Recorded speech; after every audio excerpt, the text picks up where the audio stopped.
Elu sheyiskashru lahabal kalpana. People who are going to come tomorrow, many years after Gimel Tammuz, which is you, and be mukusha to the Rebbe.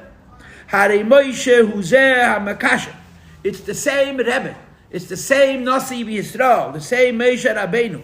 It's makasha that ties as bechinas etzem anashama shalahem, the pintaliyad of each one of us. Bechinas hayechida shalahem, their yechida be yechida shalai, with the yechida of the Rebbe. What is the logic here? The logic here is that all neshamas are connected. You know the story. There's two places in time where the Rebbe talks about neshamas, and you should know the Misnagdim use this as an argument to say the even hepacha achtus. But the Rebbe says, "Kol zebel kutetere ma'arizal." The Rebbe brings it from Arizal. So the Alter Rebbe writes in the Gesed Keish Chafei, "Lo yaleinu tlunei seichem until makis ve'arizal." You have a problem with what we're teaching? Don't come to me. Go to the Arizal. You say this is hepacha achtus. The Arizal said it. What did the Arizal say? There's two sugyas, chapter 2 and chapter 32. What is the issue in the Tanya Perek Beis? That there's many neshamas. There's many souls. All of those souls come from the same place. What is that place? The place is Adam Rishon. Adam Rishon, Adam Kadma, is the neshama kolos of the general soul of all general souls. In the soul of Adam Rishon, of every single neshama that will ever exist, like it says in Kisvei Adizah, in Avos Yisrael and Tzemach Tzedek, part of the neshamas are hanging from his head. Part of the neshama is hanging from his arm. Part of the neshama is hanging from his eye. Every neshama is connected to a different part of the neshama of Adam Rishon, and it comes down into details over time. So the Alter Rebbe says in chapter 32 that what separates one yid from a second yid is his guf. What separates one Jew from another Jew is his body. Which is why, on the level of the body, it's impossible to have to love a fellow like you love yourself. It's impossible to love another Jew exactly as you love yourself on the body level, because Adam Karev Eitz Al Atzmei. A person likes himself more than the rest. It's a biological, it's a scientific, it's a natural phenomenon.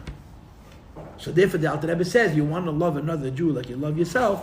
If you make your neshama more important than your guf, it's possible. Because on the neshama level, we're one.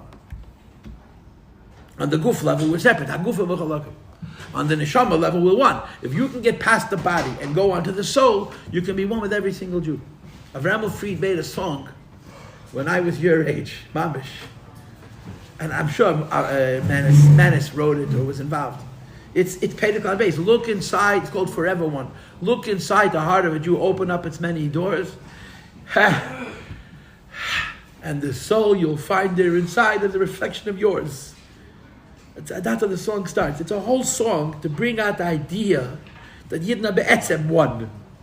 Where does Avas? So how can I love you like I love myself? Because on the level of the neshama, there's no separation between one Jew and another. This is Perek Beis, chapter 32.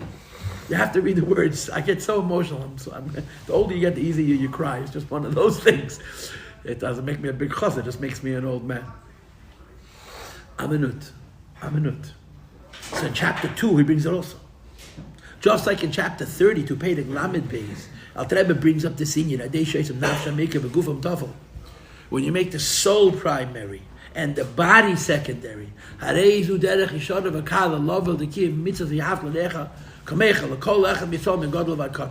level of the neshama, you can love every single Jew exactly as you love yourself.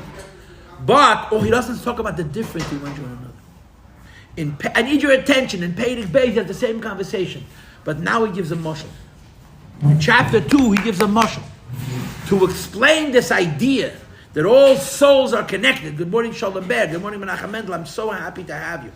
Hello. In Perek Beis, when chapter 2, when he explains the relatedness between all neshamas with one another, he adds a mashal. What is the mashal? The mashal that he adds is a fetus. Good morning, Pinchas Eliyahu. Good morning, Ezriel Yeshaya. Come sit. Take a book. I need your attention, please. What's the mashal? A fetus. How does the fetus start? One seed, one cell. It's called the zygote. That's what my smart friends told me. A single cell. And then it splits. No, it's mitosis, not meiosis. It splits and it splits and it splits and it splits. 1 becomes 2, 2 becomes 4, 4 becomes 8, it becomes 16, 32, it becomes 64, more and more and more and more. In the beginning, it's just very simple biological matter. And then it begins to diversify. Some of those cells start becoming brain. Some of those cells start becoming heart. Some of those cells start becoming eyes. Some of those cells start becoming the liver. Some of those cells start becoming the lungs. How does the fetus know how to diversify? It's an incredible miracle.